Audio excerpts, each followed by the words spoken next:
No, and if you look at even the way you call faith, how did the Bible even define faith? Let's not enter there. Let's not enter there. Let's conclude. That is why this very edition should be progressive, and then that is why some of you may even need to come back to actually do justice to some of these things.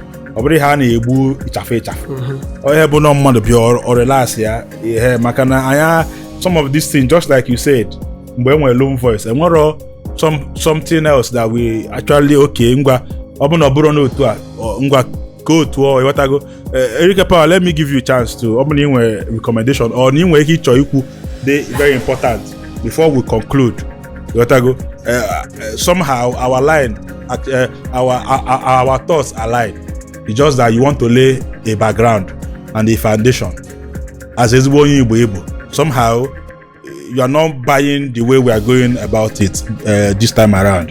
Enwe case where mia or them ma better.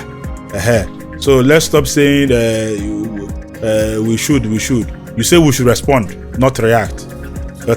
So can you tell us what way do we even respond? What do you mean by that responsiveness? What do we do and it will be a response and no more a reaction? Go ahead, please.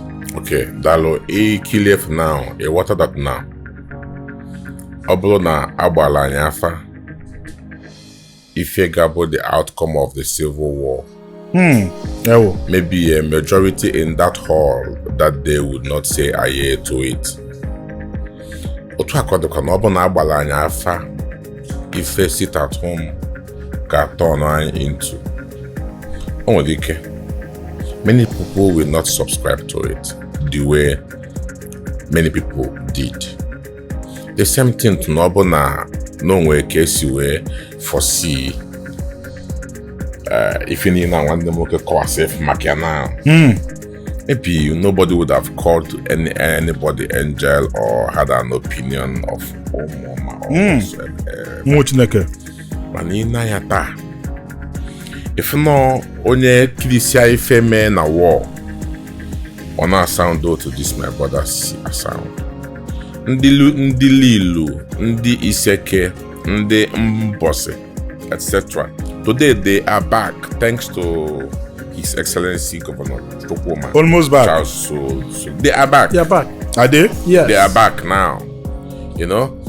Ọbụrụ na mgbe obidosi, ọbụrụ na fama n'otu a ka ọ ga-adị, ndị kolofa aka na mbido ama nke aka otu aka ọ dịkwa anyị niile bụ ndị Igbo.